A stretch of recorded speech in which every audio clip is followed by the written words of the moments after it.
here we have you select the installation type, if it's a tech installation or ISO, or if it's a preferred technician or not. For the installation type with tech or ISO, I know there's probably likely some sort of parameter that we can put in to automate that. If you would happen to know by chance, like what looking at order details would tell me if which one of these boxes should automatically be checked. Or if you're okay with selecting either one, we can just leave it as this. Gotcha. Yeah, I think we'll be able to get close towards automating that once we figure out exactly what's going to be going on with the Platinum program. I mean, once we figure out what the identifier is on those, then it's realistically Platinum partner or tech install. Tech. Okay, cool. Awesome. All right, so here we can put in the technician assigned, technician phone, and then we have a link here that's going to take you to the actual booking appointment that was created.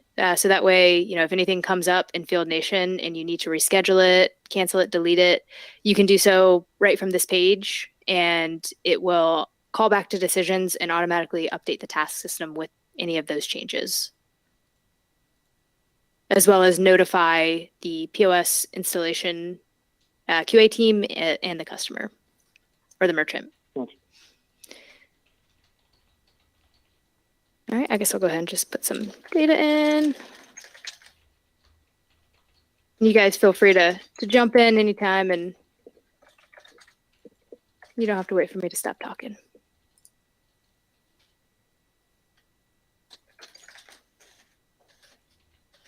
All right, so I'll go ahead and hit complete. There we go.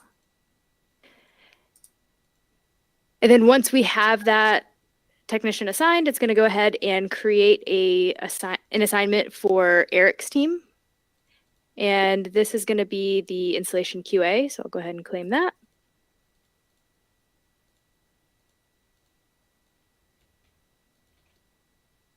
And I guess I should have taken a pause there. With that assigned technician form, was there anything there that you saw that should be updated or removed?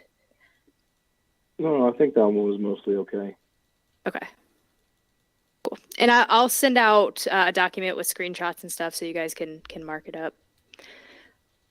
All right. So for installation QA, this is your team, Eric, and we're going to populate all of the information that we can. So we're going to pull all of that. I noticed on the Excel sheet, I took a look at the logic that was driving which checklist questions should be pulled up.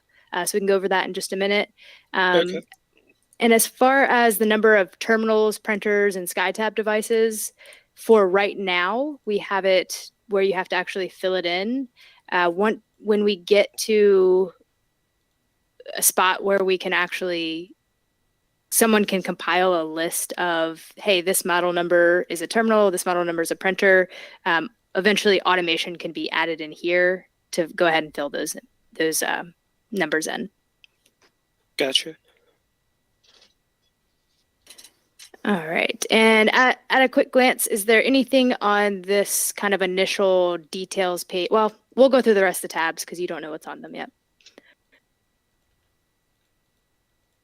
All right. So we'll do the checklist, and I just pulled this from it was the Harbor Touch checklist question. Okay. So I'm HBR. Yeah, HBR. I'm sorry. Yes. So I've added all of those checklist questions in here. But just so you know, the way that this is designed is as we start incorporating different order types into the task system, it is designed in a way where it can dynamically select the different checklist items based on that order type. But for now, since we're only handling SkyTab, we're only going to see the SkyTab or the HBR questions. So I can send you a spreadsheet that has all of these if you want to update the verbiage or get rid of them, or if you know there's additional things that we're going to end up adding for SkyTab POS. Okay, that looks really good. I do have one question. I don't know if we're able to implement it. On the when it gets made into the checklist. Mm-hmm. So I just posted a picture here so you can see. on the top right, I highlighted, so for a lot of these items, it'll kind of break it out by like workstation 1, workstation 2, workstation 3. So you can kind of mark off like, okay, I check the date and time on workstation 1, and then maybe I get interrupted because they're asking me a question, and then now I can come back and see I need to do it on workstation 2 and 3 still. It's not an end of the world thing or anything that's like must have by launch or anything. But if we maybe had some way to just track for those where you can mark that you did it like on a per station basis. Gotcha. Okay. Yep. I can look into that. Okay. Thank you. Yeah, absolutely. And on that vein, I think I see 12 workstations there, or I don't know how many. I can't remember how many was on the spreadsheet. It might have been 16. Is there a limit to how many can be on a single task? I would imagine if there's like 30 or 40, that might be broken up into different days or tasks.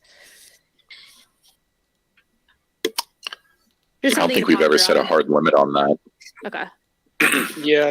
Like you're right that 30 would be like unheard of, but it's like 12 isn't, 14, 16 isn't unheard of, and I don't think we have like a hard line in the sand there. Okay. One other small thing I'm seeing here, and this would be a nice to have, not essential, but a lot of these items are grab a screen to the folder to make sure that we're confirming the taxes, the surcharge, the time zone, things like that. Would be nice if that could just link to upload the image right through there. Right. It looks like it's only one click away under documents, so not the end of the world. But definitely something that I can look into. It might not be there for MVP, but it's something that we can look into. Like, I might need a little bit of help on definitely a quality of life improvement, not essential. Okay, cool. I'm assuming you would probably only want them on the questions that require document upload, or just by default, just add them all, make it easy. My thoughts were just add it to the ones that need screenshots, maybe like lump those questions together in the list and, have one button for it there, but open to ideas. It's not, like I said, it looks like to actually do that would just be one click away under documents. So that's not too big a lift or anything on our end. Okay. Well, I'll put it on the wish list, and when I get there, I'll start kind of mocking up some ideas of how that can be designed in the back end and the best way of like managing that over time. Like, should the team want to change which ones require uploads or stuff like that. So when I get there, I will reach out to you with some ideas and just kind of ping some things back and forth from your team, or I guess all of you guys on the call. All right, cool. So one thing that I will say about these is, for right now, I don't have it required that they have to select yes, no, or NA for all of them. Just because, as we first launch it, I don't want anyone to get stuck not being able to like move forward if they don't answer any questions. But if you absolutely want these all to have to be selected, whether it's yes, no, or NA, we can add that. But just something to ponder. I think this works fine for now. It's not required today through the Excel document, so. Yeah. Okay, cool. And one thing that we're going to get from this that's a little bit different is, rather than using that macros to copy the call logs, you'll actually, in task system, be able to see this style view for how these different questions were answered.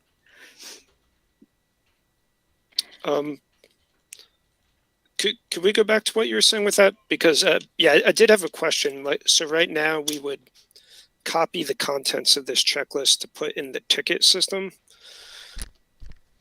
When we complete our ticket for the install, are you saying we're not going to need to do that in the ticket system, or there will be some kind of functionality to copy out the contents and just kind of paste it in somewhere else?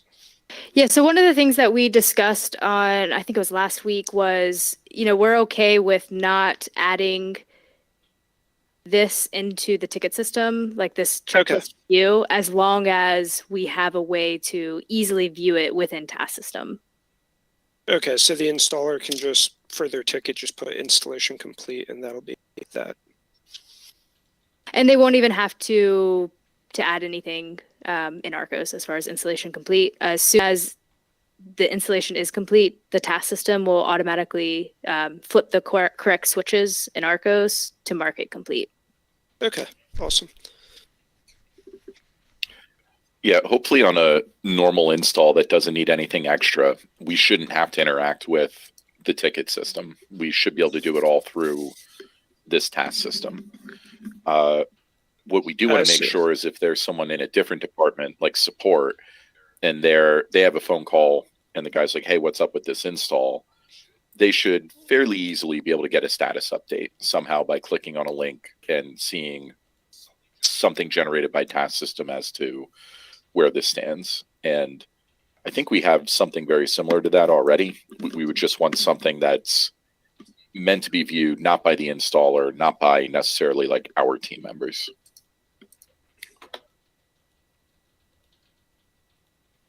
I think that'll be good for like merchants, sales reps, and people from other departments. Mm-hmm. Okay, I'm just chewing on that one, trying to think of the best way to expose it. I think the closest we have today is the the pizza tracker screen, where it's like showing what steps are checked off and which ones aren't.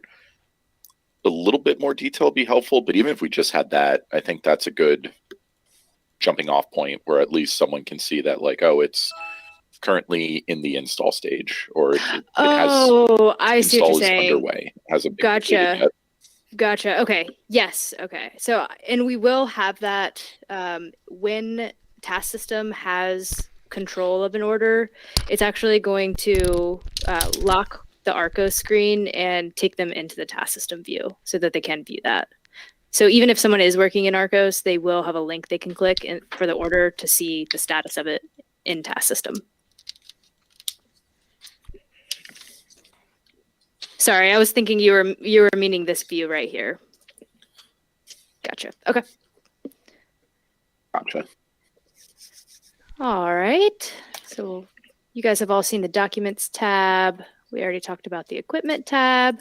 One of the things I added here was a list of all of the merchant programs. I noticed in the checklist questions, we're supposed to look for if they're on certain discount programs and check to see if they're in the POS. So I'm just adding all the programs so that way they can check against that. Awesome. Yeah, that'll be useful. Cool.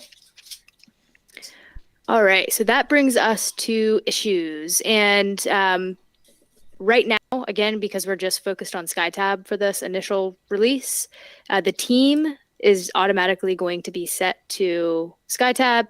Order type's automatically going to be set to SkyTab order. I can leave it as like a non-editable field, but I went ahead and added drop downs for when we start to expand that in the future. If you guys are okay with that, it's not like they're going to be able to select anything other anyways, but just wanted to point that out. Go ahead. Sorry, I'll let you finish here and explain what I'm going to ask. Okay. Now, if there are deployment issues and they select yes, what's going to happen is it's actually going to pull the deployment team member who completed the task and populate it here along with the date. However, because we skipped the deployment task, those fields are empty right now, but it will auto-populate with whoever did the deployment. And then that moves us on to the common issues section, where we can add as many issues that come up. From this drop down, I just took all of the different categories that were on that spreadsheet, popped them into here. So you can select category, you can add a description of the issue, and if a swap is required, yes or no. And I'll let you go ahead and ask your question if I didn't answer it. So info that gets entered in here, will there be somewhere in the task system where, say, myself or Adam could pull up like how many issues did we have for the past month and take a look at how those issues broke out, how could that be viewed? Or would it be like on an individual task? You'd have to go into each individual task type of a thing. So currently it's going to be viewed on the individual task level. Okay. But if that is a metric that you guys are interested in, definitely something that we can work into future KPIs and dashboards. Yep. It's all stored within the back end, so it's all reportable. Right now, we just don't have a view set up for it because we didn't think, we hadn't thought about that particular metric to count, or finding, of these 6 issues, 5 of them had missing wrong equipment, so that you can try to track down a root cause. So definitely something to keep in mind. And another good time to plug that on all of these forms, there should be a button on the bottom left for feedback. So if you have any questions like this or any improvements that you're kind of going through here and you're seeing this, definitely feel free to click and add that feedback, because this is kind of the best way for us to keep track of it, make sure that we're keeping on top of it. I am writing these things down, but as with most pieces of paper that are scrabbled across my desk, things get lost.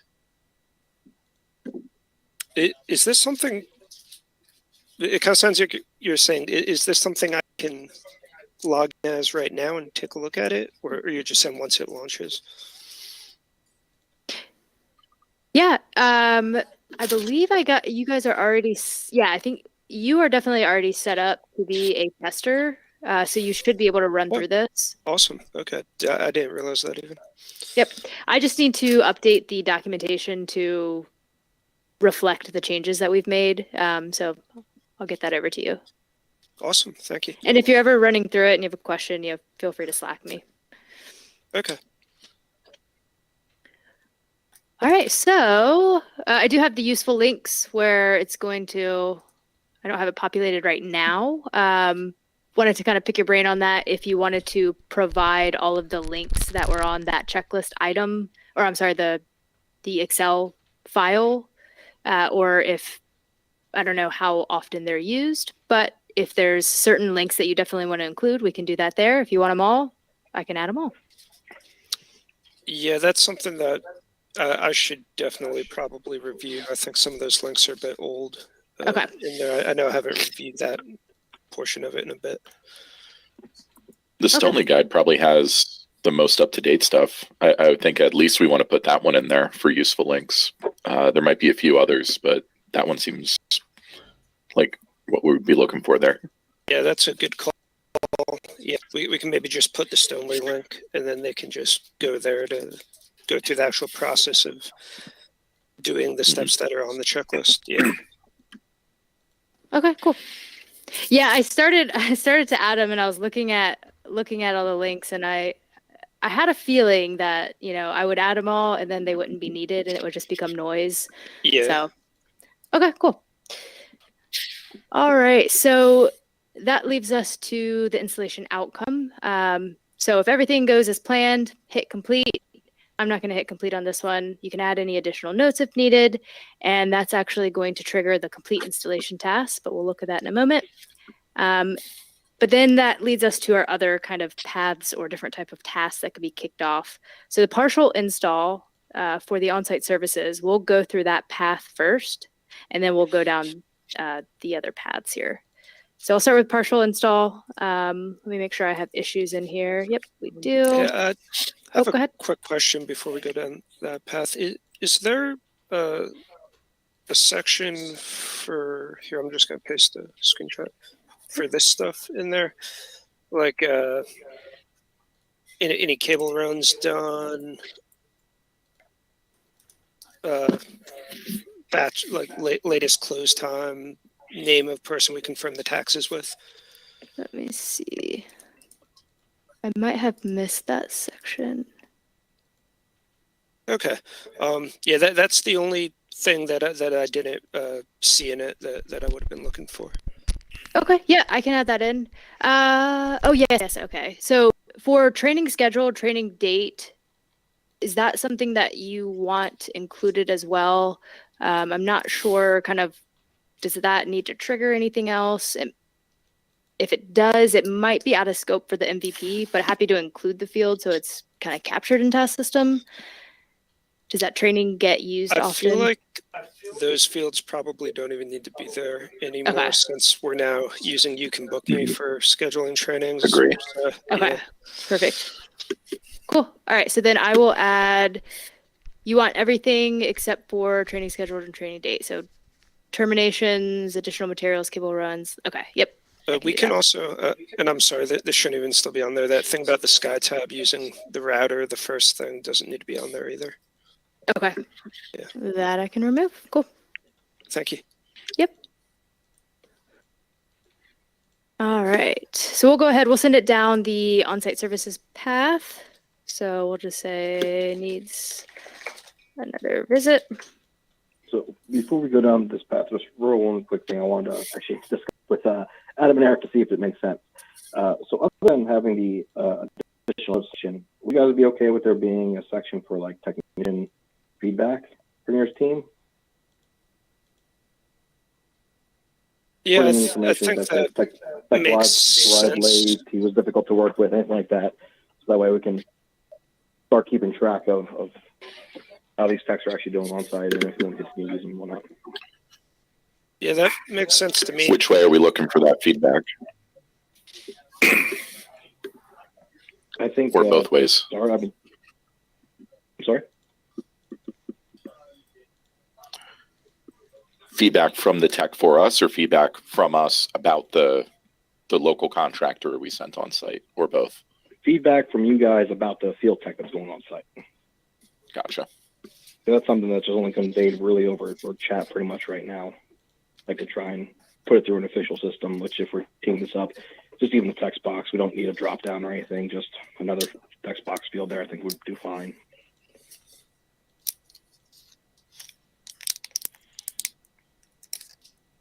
But Yeah, if you guys legit. are good with that, that'll take me, 10 seconds to add.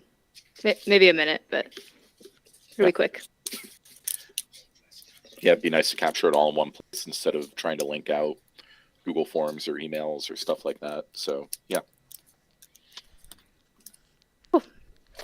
Okay. And before we move on to the next page, the only other thing I wanted to mention real quick. So then in that case, additional notes, technician feedback, and then the other info that Eric just has to have added in regards to cable drops. Just maybe make note of that for the moment because I'm going to want that information added into the next task that comes on when you complete the actual work or complete this task. And probably as well as how we handle the reschedule part of it. Just that information gets fed back to my team when they're handling reschedule and completion of the tasks.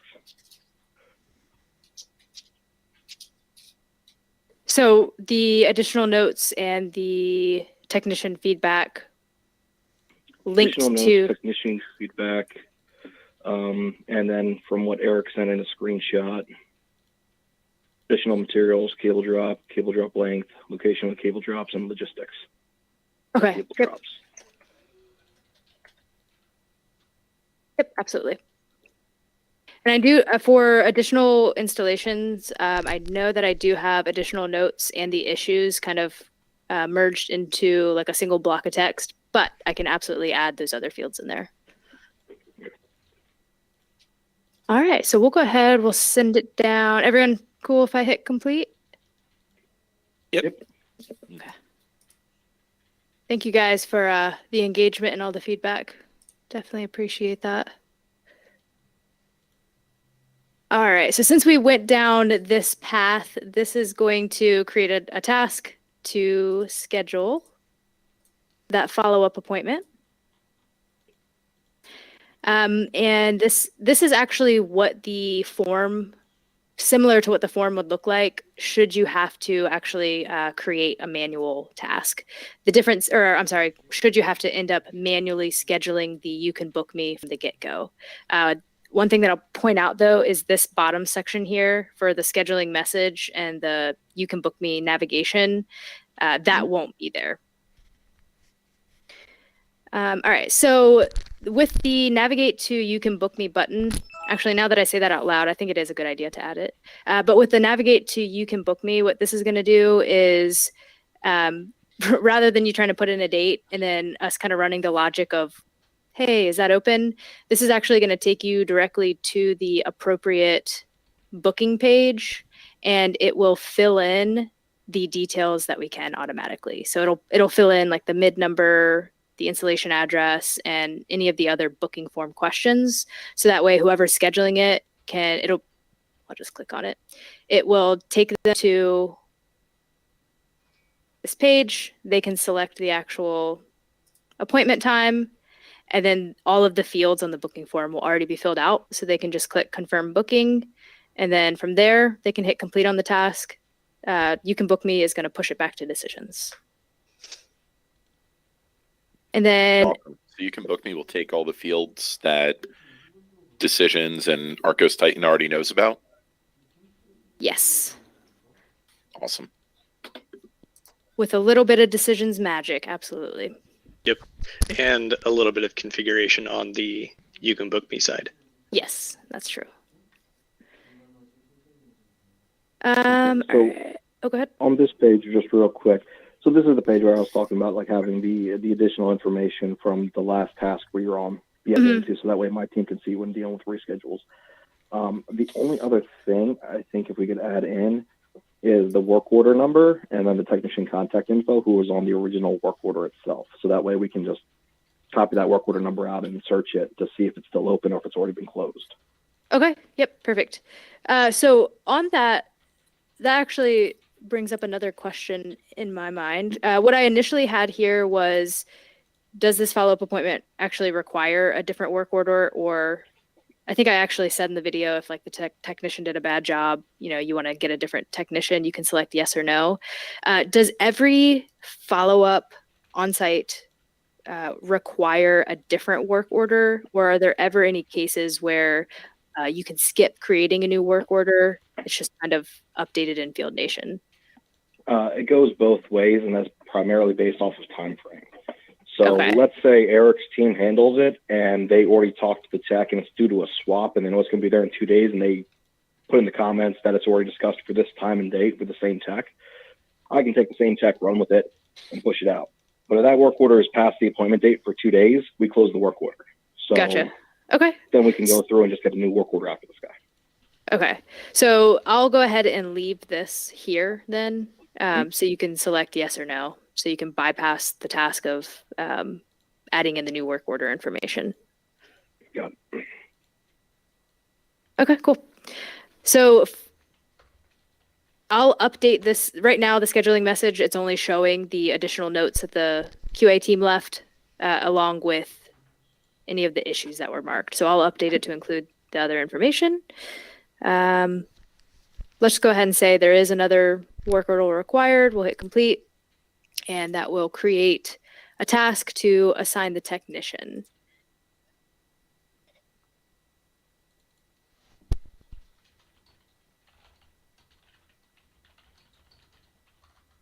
All right, so what I have for this assigning a new technician, I went ahead and just populated it with the previous information.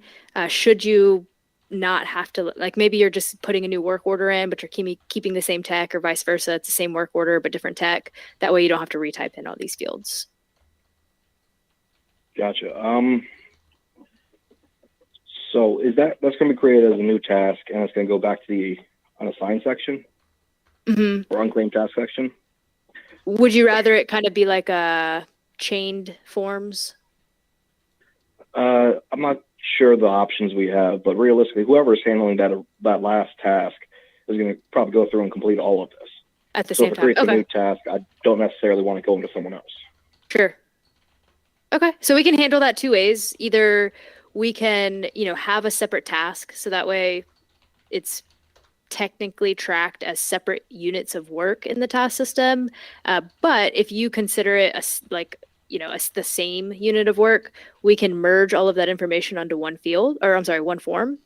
Or what we can do is we can automatically drop it into the My Claim task queue for whoever completed the previous task. So I'll leave it up to you guys if you would rather see that tracked as 2 individual tasks or a single task. I think Does that make if we address sense? it as a single task, it would probably work out the smoothest because look, Okay. regardless of who's handling that task, they're going to see it till it's completed. So if it's a same task is on there and they just go in and hit a reschedule button and reschedule tech on Field Nation, or if they post a brand new work order, it's going to be theirs to complete once they take it. Okay. Makes sense. Cool. All right, so we'll go ahead, we'll complete this, we'll move on.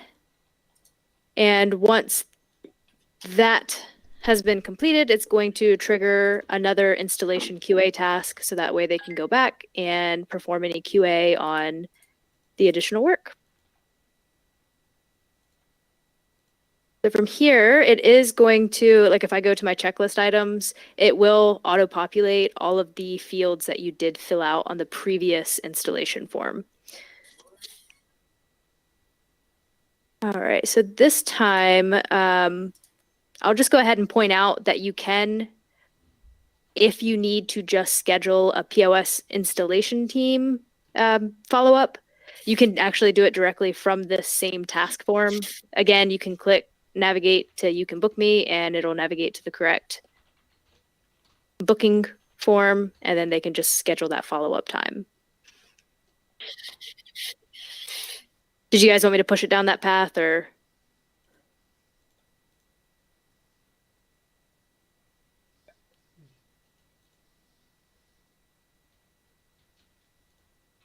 I guess we could just real quick just to look at it. All right, so we'll just say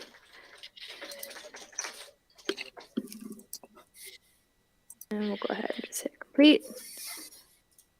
And then it's just going to fire off another QA task. So kind of on the same veins of what we were talking about with merging the 2 tasks together. Well, we are merging the 2 tasks together, but for this portion of it, would you rather it be dropped automatically into the claimed task queue of the previous QA or the previous person who was assigned to the QA task? So I guess in this instance, it should be assigned to the installer, right, who is working the task previously, since they're the ones who need to follow up on it, right? So for this, and maybe this is a lack of understanding on my part. So for this particular portion of it, this would be if it goes down the path of, there is no additional install work that's needed. Maybe, the merchant is going to receive something in the mail and plug it in themselves, but you still need to perform a QA check. This would be just to schedule an additional time from the POS installation QA team and maybe the merchant, or I guess it would be the merchant if there's no installer going on site. Could we maybe go back a step first? Sure. Okay. To the follow-up. But yeah, before we kind of chose which path we were going down. Oh, gotcha. Okay. So this is actually this. It would be the same form.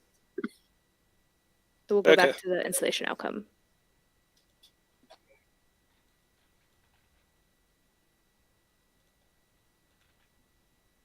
So, yeah, And I guess we could do it the way it was there.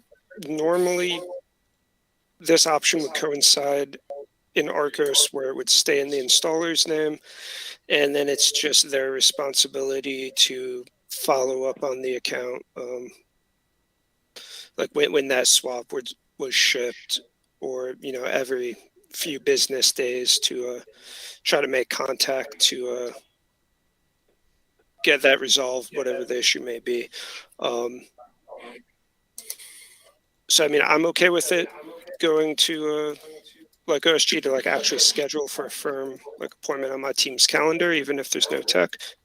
But I think that would just be a little different, just as long as they're aware of that, OSG. Okay. So just so I'm understanding it correctly, currently, if there's no additional on-site work, it just stays in the queue of whoever was doing the installation QA, and it's up to them to kind of follow up. Yeah, exactly. It would Okay. stay under their name in Arcos, and it'd be under the 470 order stage in Arcos, and so they could see it under their name and know that they need to make follow-up on it to get it resolved. Okay.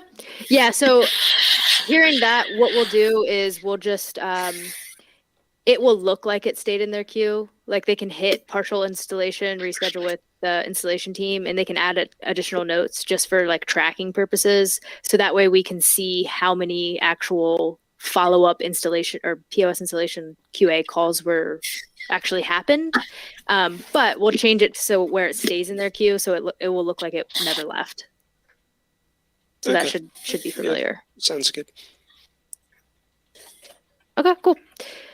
And then if we do cancel installation, it's going to compile a list of all of the issues that were tracked throughout all. If there was, multiple follow-ups, it's going to compile all of the issues, any additional notes, and it's going to ring the alarm. It's going to send out notifications and create a task for the admin group to investigate, so they can see everything that happened.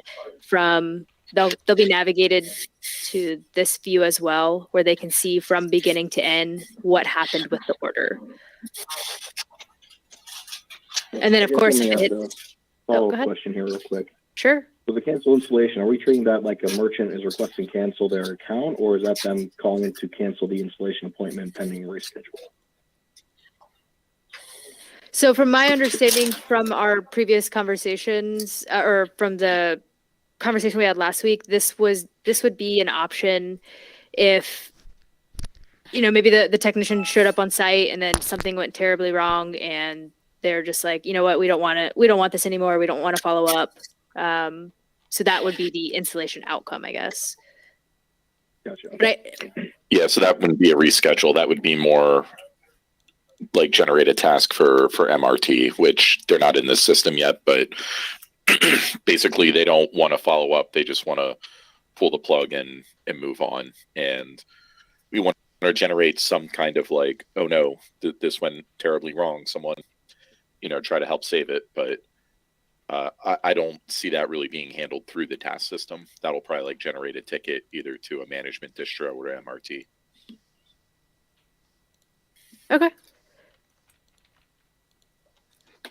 So leaving it on this section here, though, does that fall in line with where this alarm bell would typically be triggered, or is it any part of once an order starts to the end? If it gets canceled, we need to trigger that. Yeah, I think it makes sense to leave it on there because that is a possible outcome, even though we would prefer it not be. Mhm. Maybe the verbiage would be better as account canceling or something. Okay.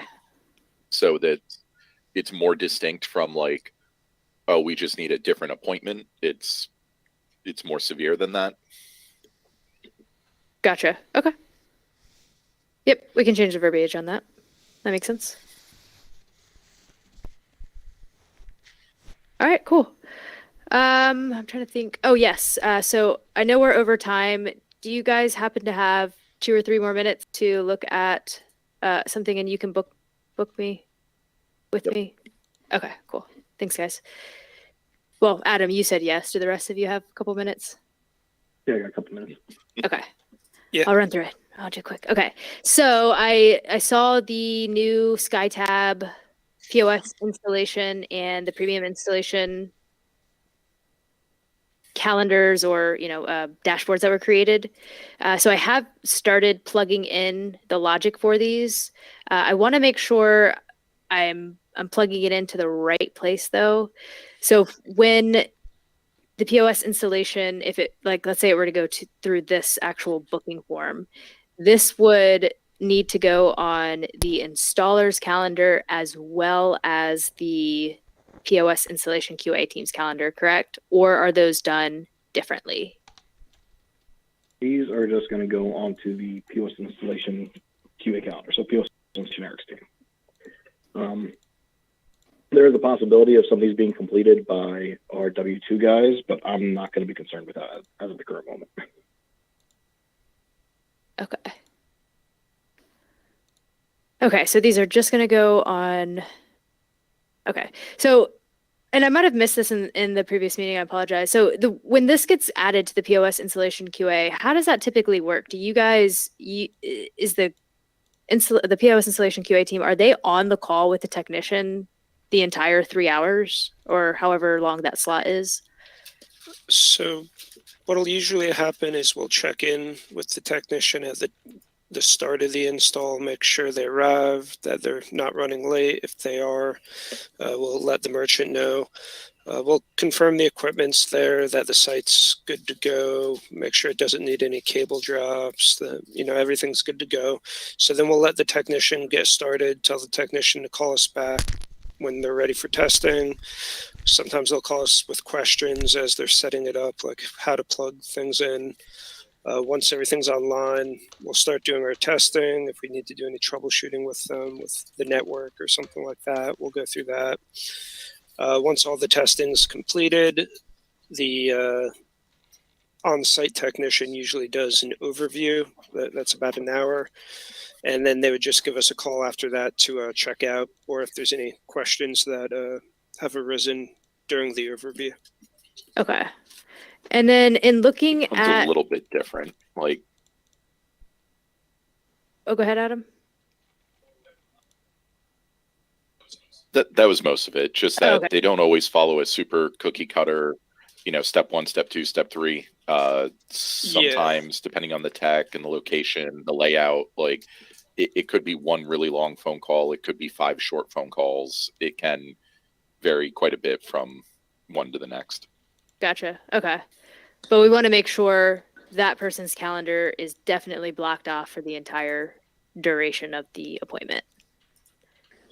Well, so that's a good point, I think, that you raised. I think currently we have our installers, they kind of juggle installs. So that would be a bit of a challenge, I think, for the current setup if you can book me, where I believe everybody's blocked off and there's no way that anything else could be scheduled. I can Typically, stack appointments on there right now. You can? Which leads us into the other thing is this isn't fully correct yet. So I started creating this while I was at our tech training, so I didn't get a chance to finish it. And I was hoping to get a meeting set with Eric and Adam sometime this week to actually go through and button these things up a little bit and make them a little bit more complete. Okay. Would you mind if I silently observed that just so I could kind of keep up with it with how I'm plugging it into decisions? Yeah. And if you guys have any like questions or what would be the best way to set it up for it to work within task system, I can provide feedback there. But other than that, I'll just be silent observer. Yeah, I mean, you don't have to. Just throwing that out there. Okay, so yeah. If you want to be on there, I'll make sure to add you on when I get an appointment sorted out. Okay, cool. So yeah, I see here, this is the units per slot. So, you could currently, as it's set up, and I know it's not where it is right now, or it needs to be right now, but you can have 3 different appointments set up for each of these time slots. Okay, so with that, here's my question. You guys might not be ready to answer this yet, and that's okay. So when we're scheduling the follow-up, is your plan to have a different booking type, or would you want whoever's scheduling that follow-up to select the length of the time slot that should be scheduled? Because even though it might initially be 5 POSs, maybe the installation call is only going to, or the follow-up call is only going to take 60 minutes. Does that make sense?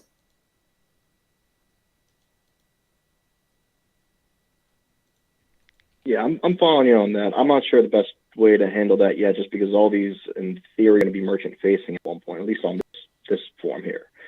And now I know you link multiple forms to the same people's calendar, the same team's calendar, which was the way I was kind of thinking that would play out, but I haven't had that conversation with Adam and Eric yet to see what makes sense. Okay. Then we can also, if we do it that way, we could remove any restrictions, so that way if they wanted to intentionally overbook themselves, they could. And then they can change it so that way we can just see like open appointment windows, so that way they can manually just set their own appointment windows for how long it's going to take, and they can just book themselves off for however long of a time frame that they need. Okay. Which is the way I was thinking it might work, but conversation pending.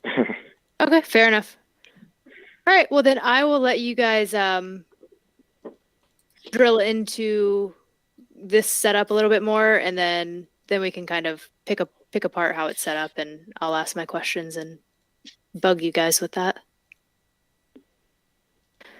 All right, cool. Well, I have nothing else. Thank you guys for taking the time. If you think of any additional feedback, you know where to reach me. Before we get off, I know there was another step past this for, actually completing the install. I'm not sure if yes, we have time you're to right. drive into that, or Yep, if we just absolutely. want to put that on another meeting. I can do it right now. Good call. All right, so here is the complete installation, and we'll go ahead and claim that task.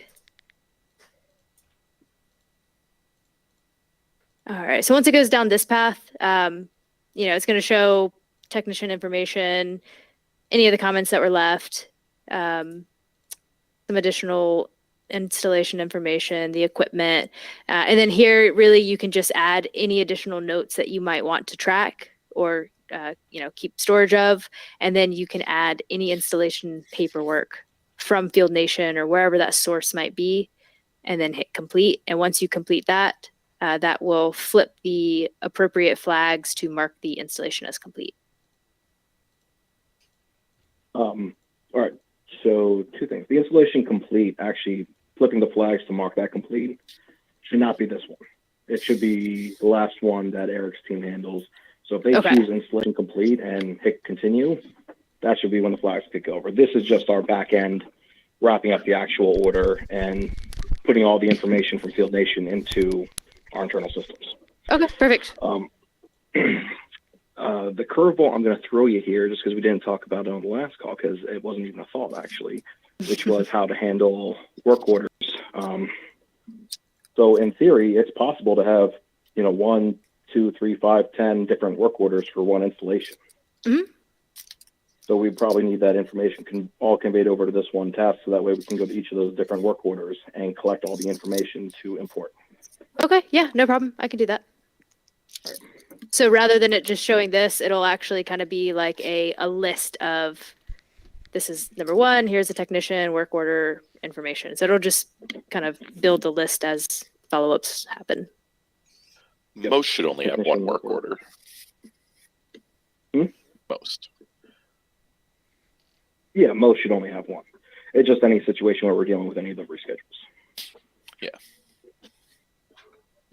And then the only other bit of information I'd want to pull over is the same ones I was asking you to pull over for the reschedules. So technician feedback on this one, and then the cable drop information as well, if we could. Yeah, absolutely. I think that buttons most things up, though. Are we feeling better than the last kind of process that we put in front of you? Are we feeling that we're closer to hitting the mark there? Yeah, absolutely. I think after a conversation today and those tweaks are done, I'm not, as of right now, I don't think of anything else missing other than, some other things that we can probably add on down the line about the other stuff I talked to you about, like how to add in like merchant billings and the separate pre-cabling appointments and that stuff. But I don't think we can expect those to be in for launch. So we'll just have to sort those out after the fact. This should be able to handle 90+% of the orders that come through. So I think we'll be okay once we get our hands on a few beta accounts after this is updated. Okay, Adam, you feel about the same?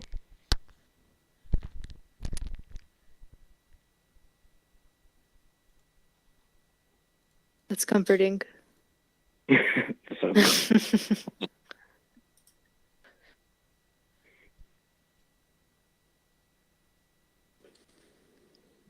okay, well, I'm going to hope he's okay with it. I mean, I know he's pretty vocal, so if he had any other questions or comments, I'm sure he was throwing them out there. Hey, Sorry. I'm not sure if it was me or Eric you're referring to, but no, it all looks good. I think if anything, we might have a couple pieces to button up on our side, but nothing that's going to prevent launch on this. Cool. And you know, keep in mind too, once we get that Field Nation, you know, it might not be there for initial launch, but once we get that Field Nation integration in place, a lot of this kind of manual data entry just to keep track will eventually go away. Let me tell you, I'm trying my hardest right now getting to get people to sign off on this thing. So, you know, it's keeping me up at night. But I think it's going to happen. I don't know. I'm trying to stay optimistic. I mean, Well, we're so close. Justin, if you need me to build a flow that just like loops in a circle every 10 minutes and emails them, I'm happy to do that for you. No, I'm kidding. Maybe. It's not a lack of response. I wish it was that. It's the tone of response. I gotcha. I will say that the goalpost moved a little bit, I think, on our side, and then try to reconcile that now. So, Gotcha. Okay. Well, I feel for you. I know that's not fun negotiating back and forth. So it is not, but we'll get there. Well, hopefully we get it, and then we can get that added in as maybe like a phase 2 thing. And definitely eliminate some more manual tasks here, but then open up all the manual tasks we do on Field Nation too. So we get to add some more stuff in here. But yep. Let's get the approval for the integration first, and we'll figure that out later. That's right. One step at a time. Yep, pretty much.